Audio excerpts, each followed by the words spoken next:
السلام علیکم ناظرین، K92 نیوز کے ساتھ میں ہوں عروش خان۔ خبر شامل کرتے ہیں نوابشاہ سے۔ وزیر اعظم یوتھ پروگرام ٹیلنٹ ہنٹ کے زیر اہتمام نوابشاہ میں ہاکی ٹرائلز پروگرام کا انعقاد کیا گیا، جس کی میزبانی ڈپٹی کمشنر شہید بیظیرآباد نے کی۔ انچارج ہاکی یوتھ پروگرام مبشر صاحب اور میزبان DC نوابشاہ شیر یار گل میمن کی جانب سے کھلاڑیوں کی حوصلہ افضائی کی گئی۔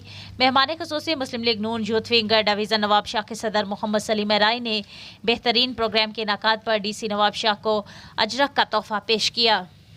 اس موقع پر مسلم لیگ نون ضلع نوابشاہ کے انفارمیشن سیکریٹری ارشد رائے، مسلم لیگ نون اسٹوڈنٹس فیڈریشن ضلع نوابشاہ کے صدر بشارت علی جٹ، مسلم لیگ نون یوتھ ونگ ضلع نوابشاہ کے صدر صدام حسین سولنگی اور مسلم لیگ نون اسٹوڈنٹ فیڈریشن ضلع نوابشاہ کے سینئر نائب صدر جناب عاطف رشید ایرائیں اور دیگر بھی ہمراہ موجود تھے۔ شکیل احمد رند، bureau chief K92 news Nawabshah.